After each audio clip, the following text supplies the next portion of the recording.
Whether or not is recorded before a live guinea pig audience. Meteorologist Joe Bastardi here. How are you doing?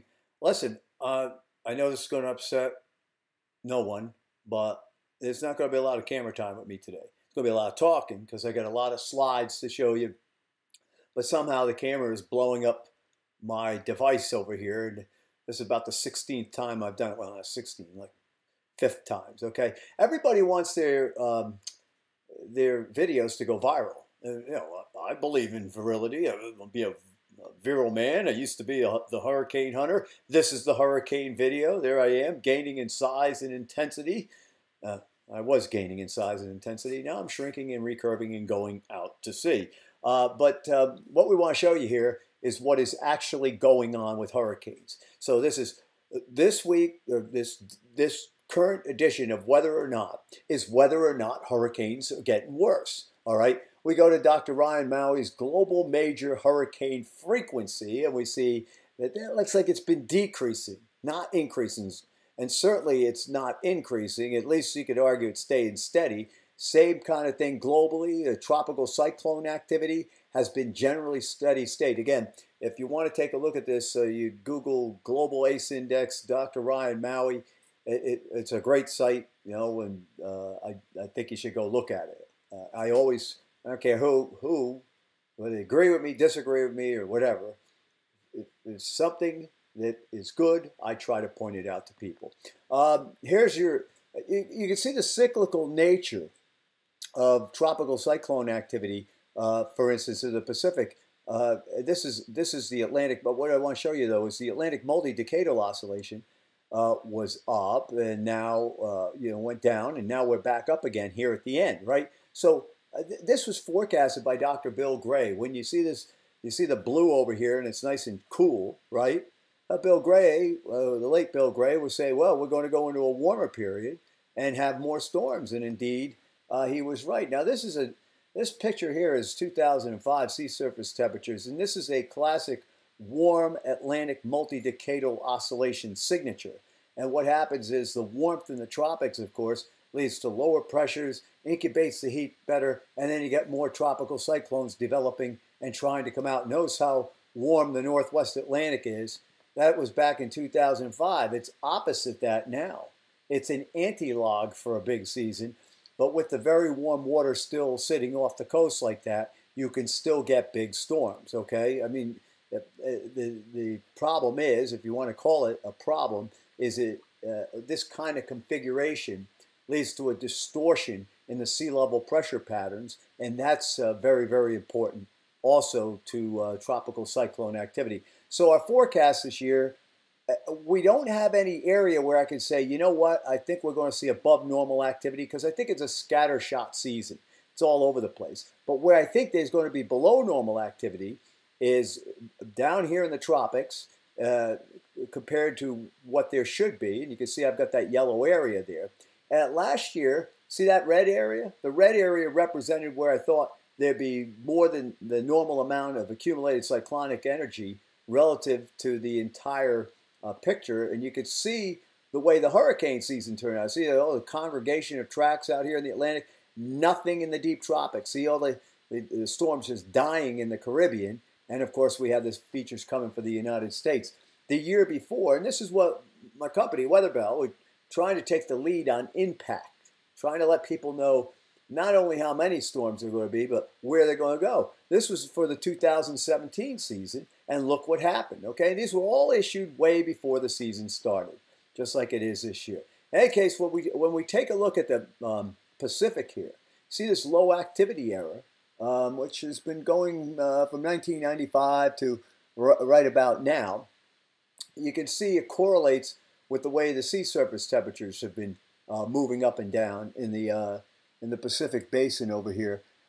If we look real closely, you can see we got cool here in the mid 90s toward 2000, and so you get this up and down type situation going on with the tropical cyclones responding. All right, and this is natural and cyclical. Now, supposedly we hear all the time that this is the worst ever, and it's getting worse. Well, let's just take a look at the 1940s over here. Look at all these tropical cyclones. These are major hurricanes hitting Florida. There's a Category 4, and we see a Category 3 into New Orleans in 47, for instance.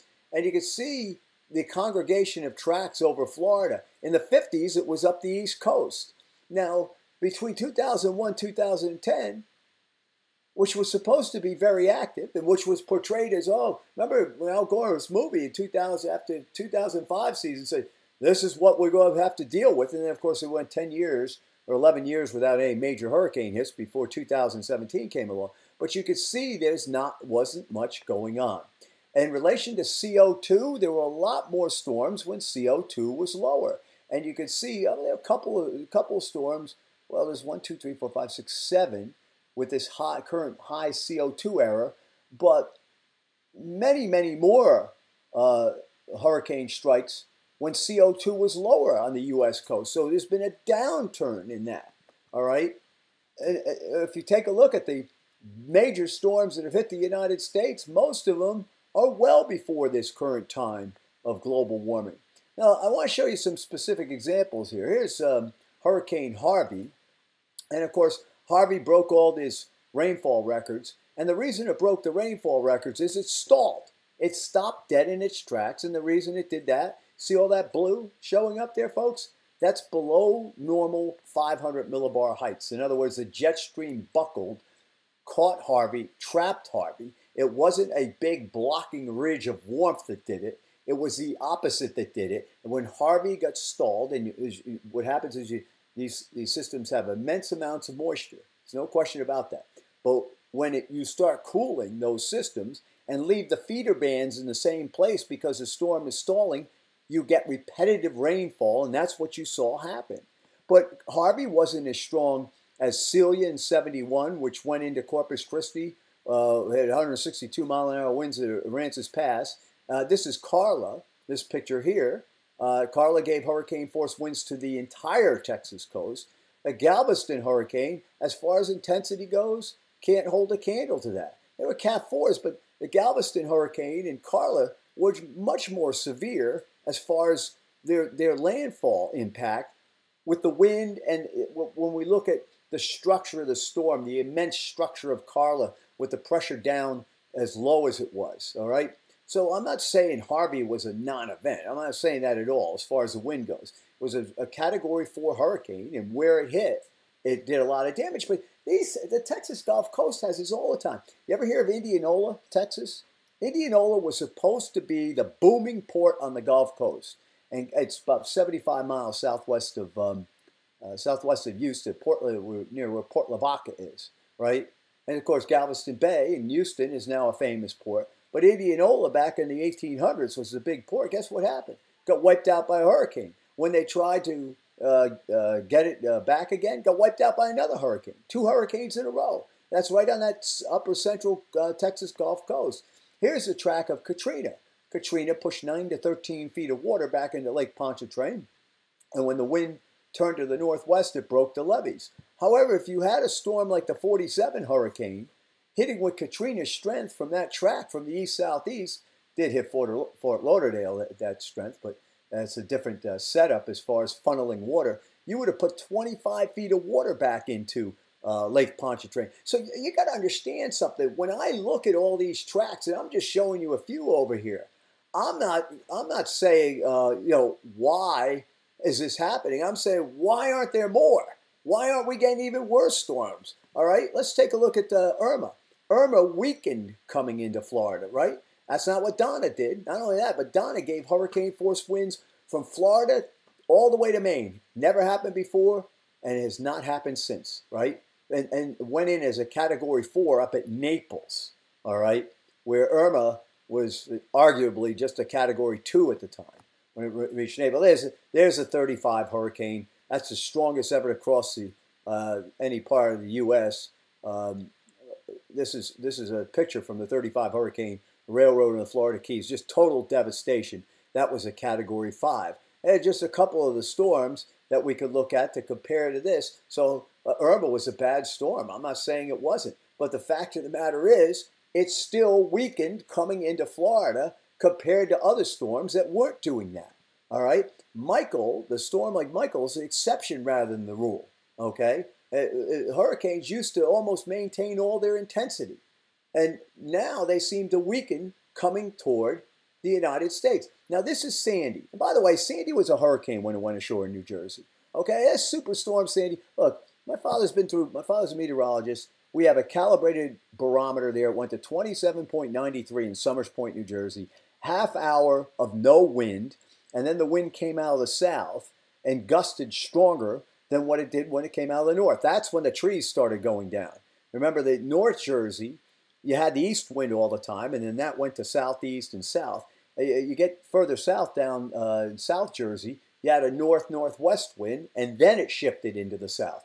And the fact that Sandy went in where she did, rather than going in over the Delmarva Peninsula, saved probably a tidal surge right up Delaware Bay into Philadelphia and Wilmington. And that's something I wrote about in 2004, called it the Philadelphia story. And that's something we'd have to watch out for. Now look at the 38 hurricane, which was a Category 3 when it made landfall, and it put Providence, Rhode Island underwater. Now this is the 1903 hurricane into Atlantic City. So you can see Sandy is not, Sandy is sort of like the storm that should happen, that we should be looking for, right?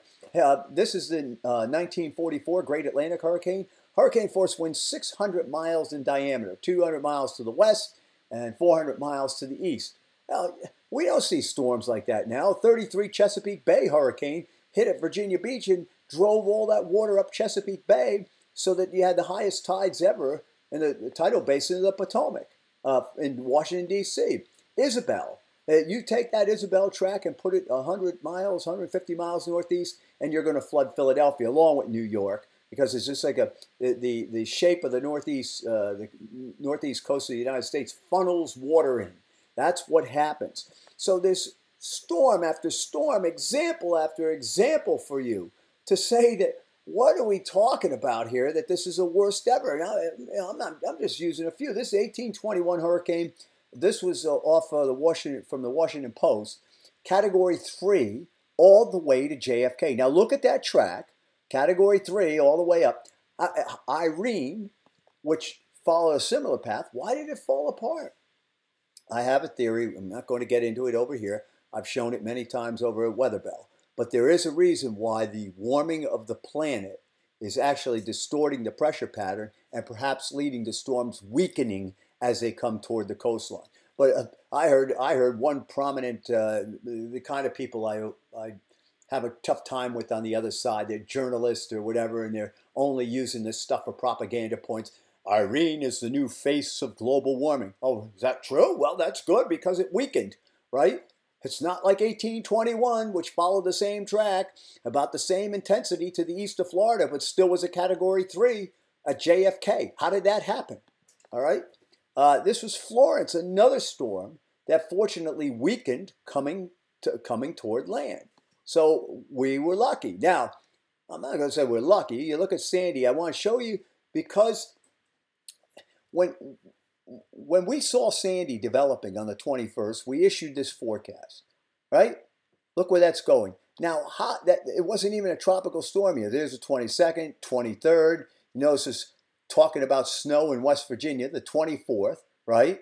The 25th, our forecast looked like this. And at that time, this is what you had from the official sources in the National Hurricane Center, out to sea, subtropical low, right? Right? So here we are on the 26th, the 27th, and the 28th, and then the 29th. Now, again, I want to remind you that from the 21st, we were calling for a landfalling hurricane on the New Jersey coast 9 days from there. Now, how do we know that?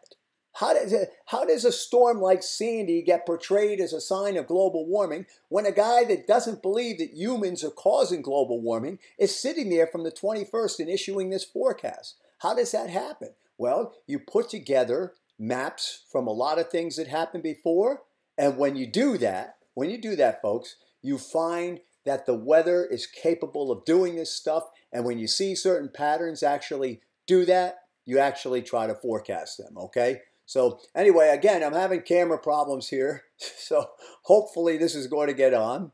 And for those of you who want to see my smiling face, I'm not going to show it to you because I'm trying to make sure that this thing works. But I am going to leave you with this. Enjoy the weather. It's the only weather you got.